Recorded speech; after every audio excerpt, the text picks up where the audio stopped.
I remember sitting on the edge of my bed in a half-empty house in Austin. It was right after my divorce, years before I moved to Arizona, years before I met Alyssa.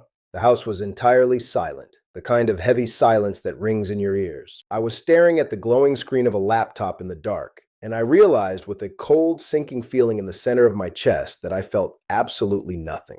It is the thing nobody talks about. We will stand around a barbecue and talk about our blood pressure, our cholesterol levels, our golf swings, and our investment portfolios. We will complain about our joints and our bad backs. But we will never look another man in the eye and admit that what happens when we are completely alone behind a locked door has become a source of quiet, desperate anxiety. We do not admit that the equipment has stopped responding the way it used to and that we are silently panicked about it. When you are in your 20s, your physical response is entirely automatic. You do not have to think about it. You do not have to plan for it. The engine just turns over the second you turn the key. But as the decades pile up, that automatic response begins to slow down. The sensitivity begins to fade. The physical tension required to achieve a result gets higher and higher. We assume it is just the inevitable cost of getting older. We tell ourselves that the parts are just wearing out. We resign ourselves to the idea that this specific part of our lives is simply winding down. What I did not understand, sitting in that dark room in Austin, was that my body was not breaking down from age. It was breaking down because of what I was actively doing to it. I was caught in a trap that millions of older men fall into without ever realizing it. I was systematically destroying my own physical sensitivity, my own circulation, and my own emotional capacity through the exact habits I thought were harmless. I used to treat my own body the way I treated a difficult sales contract. I was an executive who spent his life on airplanes and in boardrooms. I was used to forcing outcomes. If a deal was stalled, I applied more pressure. If a client was hesitant, I pushed harder. I brought that exact same industrial, outcome-driven mentality into the most private, vulnerable moments of my life. I treated the act of being alone with myself as a chore. I treated it like a valve that just needed to be bled so the pressure would drop and I could finally go to sleep.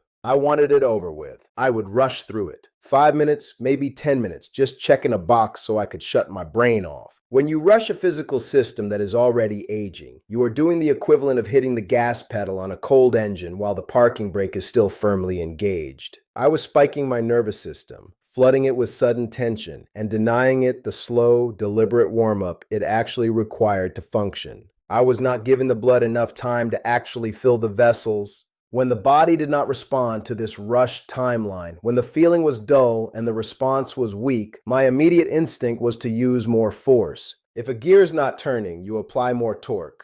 That is how men are wired to solve problems. If the feeling is not there, you press harder, you grip tighter. You use aggressive friction to try and manufacture a physical spark that used to happen completely naturally. I was treating my own body like a stubborn, rusted piece of machinery that simply needed to be forced into compliance. What I did not realize was that the nerves responsible for that response are incredibly fragile. By applying decades of excess force and friction, I was causing microscopic damage to the exact infrastructure I was trying to stimulate. I was literally stripping the gears. I was permanently blunting the nerve endings, making it harder and harder to feel anything at all the next time. I look back now at the physical logistics of how I was operating, and it makes complete biological sense why everything was shutting down. A lot of us hide. Even when we live completely alone in an empty house, we hide. I used to lock myself in the master bathroom. I would sit on the edge of the toilet, hunched forward, resting my elbows on my knees, staring at a small screen in my hand.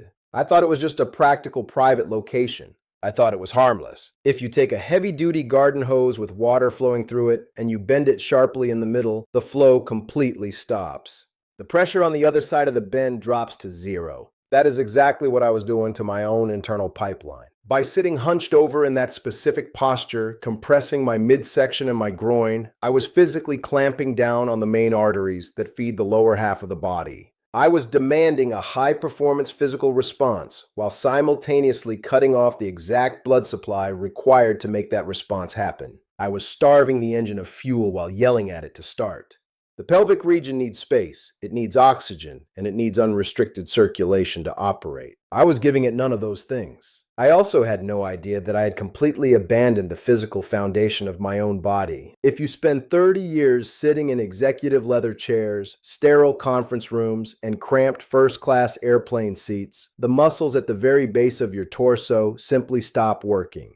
They hollow out from disuse. I did not know what a pelvic floor was. I just knew that the strength of my physical response was getting weaker and that things were not holding up the way they used to. I did not realize that the muscular hammock that holds all of that critical plumbing in place had completely atrophied. When I would rush through my private moments, when I would tense my shoulders and hold my breath to try and force a climax, I was actually pushing down heavily on that weakened floor, doing even more structural damage. But the mechanical damage was only half the problem. The real damage, the damage that almost cost me my future, was happening entirely in my head. I was feeding myself a constant, unyielding stream of high-speed visual input. I was staring at screens, clicking from one intense image to the next, constantly searching for a higher level of stimulation just to feel a baseline spark. Think of it like the idle on a car engine. If you constantly rev the engine to the red line, hour after hour, eventually, the internal computer stops knowing how to run at a normal, quiet idle. The baseline gets permanently pushed upward. I was flooding my electrical system with so much artificial dopamine, so much extreme visual noise, that real, normal physical touch could not even register on my radar anymore. I had systematically numbed my own brain. The artificial screens were doing the work that my imagination and my physical senses were supposed to be doing. The saddest part of all of this was the total absence of anything resembling humanity. I was entirely disconnected from the neck down. There was no emotion in what I was doing. There was no relaxation. There was no actual genuine desire. I was doing it entirely out of habit. I was doing it because I was bored on a Tuesday night, or because I was stressed about a quarterly report, or because I just wanted to numb myself enough to fall asleep. It was a completely empty, joyless transaction. And I was doing it multiple times a week, draining my energy, irritating my internal systems, and reinforcing a pattern of total physical numbness. The bill for all of this quiet, hidden damage finally came due when I met Alyssa. I was 58 years old. I finally had a woman in my life who was fully present, who was deeply engaged, and who actually wanted me. She was vibrant, she was direct, and she did not play games. And I was absolutely terrified. We went away for a long weekend in the mountains, very early in our relationship.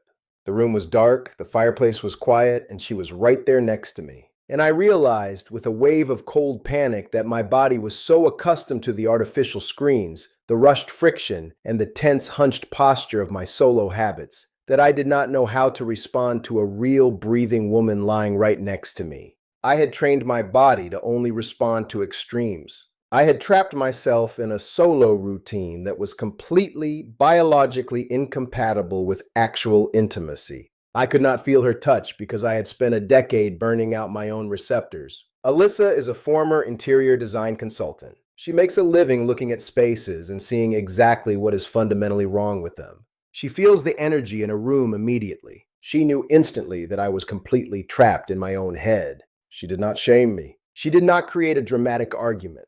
She just stopped, put her hand flat on my chest, looked me dead in the eye, and asked me where I was. Because I certainly was not in that bed with her. That was the moment the mirror finally cracked. I could not hide behind my pride anymore. I had to look at exactly what I was doing to myself in the dark. I had to admit that the failure I was experiencing was not just age. It was not the inevitable decline of the male body. It was the direct, undeniable result of how I had been treating my own physical infrastructure. I realized that if I wanted to keep this remarkable woman in my life, I had to rebuild my entire system from the ground up. I had to permanently dismantle the solo trap. The very first thing I did was severe and non-negotiable. I put the screens away. I took a hard, absolute break from all visual stimulation.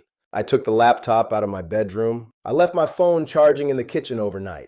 I had to let my electrical panel reset. I had to suffer through the withdrawal of that constant, easy dopamine hit. I had to let my internal baseline drop back down to a normal human level so that my nerves could actually learn how to feel something subtle and real again. It was frustrating at first, but it was the only way to clear the noise out of the system. When I did eventually return to spending private time with myself, I changed every single physical habit I had built over the previous 30 years. I stopped hiding in the bathroom.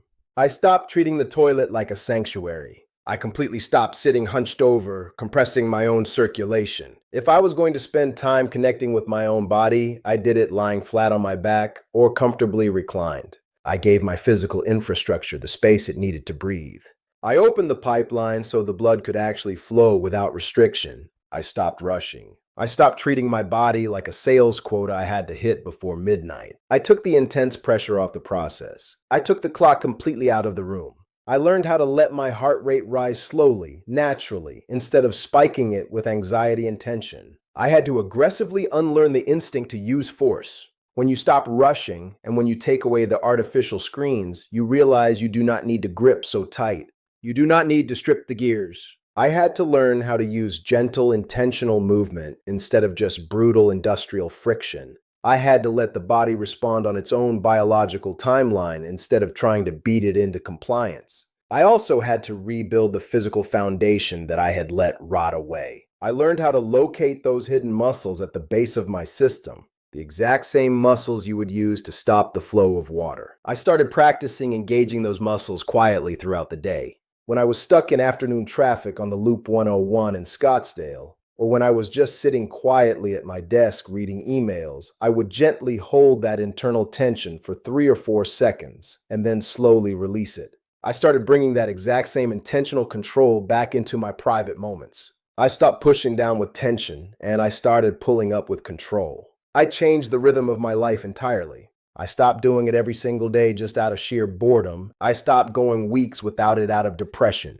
I found a quiet, sustainable rhythm, maybe once or twice a week, enough to keep the engine lubricated and the blood flowing, but not so much that it became a mindless, draining chore. But the absolute biggest shift I made was the emotional one. I had to stop checking out of my own life. I had to stop using that private time to escape my stress and start using it to actually inhabit my own body. I had to learn how to breathe.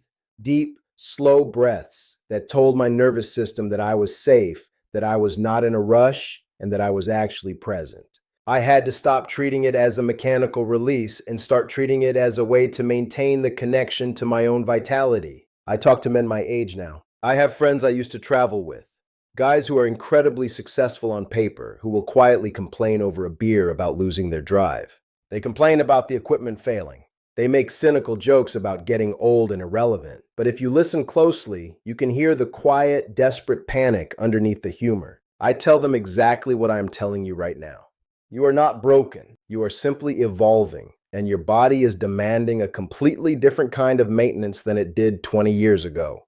The aggressive, rushed, forced, and disconnected habits of your 30s will absolutely destroy you in your 60s. The hardware is still there. The wiring is still largely intact, but it requires immense patience now. It requires actual deliberate connection, even when you are completely alone in the room. Stop trying to force the engine to turn over with a broken key. Take the artificial screens away. Straighten out your physical pipeline. Stop compressing your own arteries. Take the heavy pressure off the gears. Give your body the physical space and the emotional time it needs to remember what it actually feels like to be alive. I can tell you from the other side of this process, when you stop treating your body like an annoying obstacle and start treating it like a responsive instrument, the sensitivity actually comes back. The physical strength comes back.